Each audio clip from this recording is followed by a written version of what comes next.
el control a largo plazo de su enfermedad. Las dosis de prednisolona y metilprednisolona se recomiendan esquemas de 5 días. Estos esquemas no producen inmunosupresión, no requieren disminución escalonada, se pueden parar en forma súbita y en principio pues completarle los 5 días de tratamiento. Las metilxantinas tienen algún papel en crisis severas, la dosis un bolo de 5 por kilo, una infusión de 1 miligramo kilo hora, muchos efectos secundarios, podría disminuir el riesgo de intubación, medir niveles séricos y en general son para crisis moderadas o severas, pero hoy en día voy a mostrarles más adelante, la sulfato de magnesio ha demostrado un poco más de beneficio y menos efectos secundarios. Antibióticos no tienen papel en el manejo de la crisis de asma, se plantea el papel inmunomodulador de macrólidos, pero sería más en manejo crónico ambulatorio y en casos muy específicos. Sin embargo, recordar la asociación de desnutrición y riesgo de sobreinfección por neumonía en algunos pacientes de bajo nivel socioeconómico o condiciones especiales, estar atento a la presencia de sobreinfección, pero no es común en general en pediatría, y la presencia de gérmenes atípicos de pronto en niños preadolescentes o niños mayorcitos con esas crisis persistentes que llevan 2 semanas, 3 semanas y no mejoran, es posible que haya un atípico que no esté ayudando al control. El salbutamol endovenoso para crisis severas, también muchos efectos secundarios en cuidado intensivo. Hoy en día se trabaja más con cargas que con infusión continua. Hay que estar muy atento a hipocalemia y los trastornos cardiovasculares, pero es una alternativa que, como les decía, hoy en día se está reemplazando más por el sulfato de magnesio. Y el sulfato de magnesio se plantea como una terapia adicional en crisis asmática severa, en lo que tenemos más evidencias en el uso en bolos de 30 a 40 miligramos por kilo con un bolo, en principio dosis única o se puede repetir cada 6 horas en caso necesario. Ha demostrado mejoría en la función pulmonar, en el puntaje de severidad y algunos estudios recientes han demostrado disminuir el tiempo de ventilación mecánica y el tiempo en cuidado intensivo. Este es un estudio de un grupo argentino donde evalúa sulfato de magnesio versus placebo en pacientes con crisis asmáticas severas. Los pacientes que requirieron ventilación mecánica fue solo el 5% del grupo de sulfato de magnesio versus 33% del grupo placebo, estadísticamente significativo, y en este mismo estudio el riesgo de ventilación mecánica se disminuyó en 0,68 en el grupo de pacientes que recibieron sulfato de magnesio. La terapia con Heliox es más como un maquillaje mientras va actuando el corticoide, mientras van actuando los beta-2, y permite que el paciente tenga un poquito de tranquilidad, de menos disnea, mientras actúan los otros medicamentos. Es una medida transitoria, tiene el inconveniente que no permite dar F2 altos, sino hasta un 40 o 50%, entonces no se recomienda en crisis muy severas donde uno requiera alto F2. Radiografía de tórax no es necesario en la gran mayoría de las crisis de asma, nos van a despistar, acabamos viendo neumonías, acabamos viendo cosas que el paciente no tiene y desviando el manejo del paciente, o 45 minutos, 1 hora esperando en la sala de rayos X mientras le toman la placa de rayos X y no le estamos administrando beta-2 mientras está esperando que le tomen la radiografía. Ventilación mecánica no invasiva también está cogiendo mucho auge, así como en bronquiolitis, es una medida de soporte, disminuye el riesgo de intubación, disminuye días de UCI, disminuye costos, siempre en modo volumen control y con máscara es con lo que más se ha evaluado.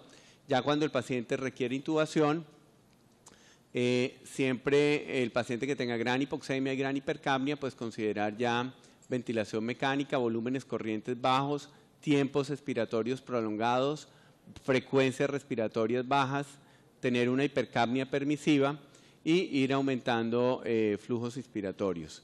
Si hay que sedar el paciente, estas alternativas de sedación tienen menos efecto broncoconstrictor y pueden tener algún beneficio broncodilatador en el paciente.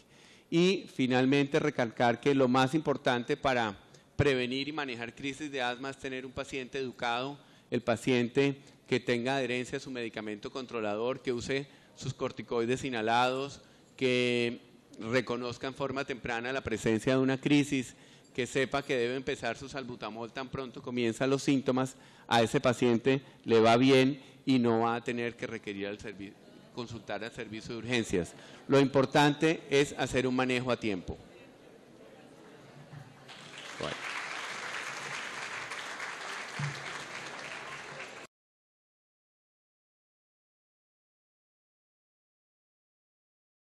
Considerar continuar este manejo, si no hay respuesta, mejor anularlo.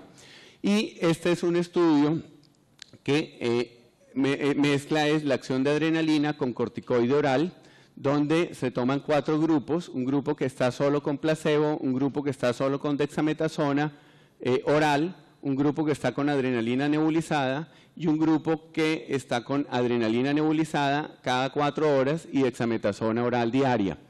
Se evalúa a los 7 días el riesgo de hospitalización y se ve que la terapia combinada de adrenalina con corticoide oral pudo demostrar algún beneficio moderado en la disminución del riesgo de hospitalización hasta 0,65, pero también con un intervalo de confianza muy amplio, y al hacer el análisis ajustado pierde un poquito de sensibilidad y se necesita un número relativamente alto de pacientes para demostrar algún beneficio en el riesgo de hospitalización. Se concluye que todavía falta más evidencia, pero que en un futuro de pronto estas intervenciones combinadas podrían demostrar beneficio en el manejo de la bronquiolitis. Por el momento no se recomiendan como terapia estándar, sino de pronto hacer una prueba terapéutica con adrenalina en el servicio de urgencias. Y finalmente, la solución salina hipertónica. Aquí es una rápida explicación de cómo actuaría la solución salina hipertónica. Este es un epitelio normal, estas son las células epiteliales y esta es el espacio mucociliar, donde está el líquido mucociliar. Están los canales de transporte de sodio, de cloro y de la proteína transportadora de cloro. El sodio entra a la célula, el cloro sale de la célula, mediado por el ATP, para frenar la entrada de sodio y estimular la salida de cloro y de esa forma mantener una buena capa en el líquido intersticial. Cuando hay una infección por un virus, el virus produce enzimas de tipo ATPasa, bloquea el ATP y se bloquea la acción del freno que ejerce sobre estos canales. Hay una gran entrada de sodio a la célula, se bloquea la salida de cloro y eso se traduce en que en el líquido intersticial se hace mucho más espeso, tiene menos líquido porque la célula se hincha y se depleta el líquido en el espacio intersticial, y de esta forma se explicaría la acción de la solución salina hipertónica, que al tener altas concentraciones de sodio y cloro en el lumen va a tratar de hidratar las secreciones y va a mejorar el fluido y el barrido mucociliar. Estudios con solución salina hipertónica en bronquiolitis, en general, lo que han demostrado es que disminuye más o menos un día de estancia hospitalaria. Entonces, la solución salina hipertónica se plantea es ya en el paciente hospitalizado cada 4 a cada 6 horas, administrado en general con un broncodilatador, que puede ser un beta-2 o puede ser la adrenalina, y en este paciente hospitalizado no se recomienda ambulatorio, sino el beneficio se ha visto ya en el seguimiento con nebulizaciones continuas, podría disminuir en un día la estancia hospitalaria. Algunos otros estudios donde comparan también la parte de score de severidad, se ve un claro beneficio de la solución salina hipertónica versus la solución salina normal. Y la revisión Cochrane con respecto a solución salina hipertónica en el 2008 concluye que el egreso hospitalario se consigue 23 horas antes y no hubo diferencia en saturación de oxígeno y en puntaje cuando se hace la revisión de los 4 estudios publicados en ese momento. Este estudio me pareció interesante, de reciente publicación en mayo del año pasado, donde se aplica solución salina hipertónica, pero no solo en bronquiolitis, sino en preescolares sibilantes, y se demostró una disminución de la estancia hospitalaria también en un 33%, con un día menos de hospitalización y disminución del riesgo de hospitalización en el 30%. Entonces también, no solo en bronquiolitis, se ha demostrado algún beneficio en preescolares sibilantes. Y hablando de la concentración de la solución salina, comparando 3%, 5% de solución salina normal, se vio en este estudio que con solución salina al 5%, a las 48 horas hubo una ligera mejoría del score de severidad comparado con la solución al 3 o al 9 o al normal.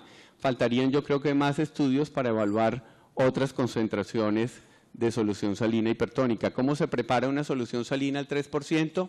Una cuarta parte de natrol y 3/4 partes de agua. Si quiero preparar 4 centímetros, 1 centímetro de natrol y 3 centímetros de agua destilada. Cada 6 horas, no en esquemas de cada 20 minutos. ¿Cómo prevengo la bronquiolitis? Lavado de manos. Yo creo que este es el otro mensaje que no ha cambiado en 50 años. Es un virus con alta infección nosocomial. Está claramente demostrado que el virus en las manos y en los fomites puede durar hasta 12 horas. Si un niño tose, se puede dispersar hasta 2 metros. ¿Cómo lo eliminamos? Agua, jabón o gel con alcohol. Se recomienda el uso de batas y guantes, desinfectar las superficies de contacto y material médico que usamos para examinar al paciente, y si hospitalizamos pacientes, aislarlos, restringir visitas. Yo creo que este es un mensaje muy importante para llevar a casa, para que lo tengamos en cuenta en nuestras instituciones, que si no tomamos estas medidas, lo que hacemos es difundir el virus sincitial respiratorio entre todos los pacientes que nos van a consultar. Bueno, básicamente este era el mensaje. Muchas gracias.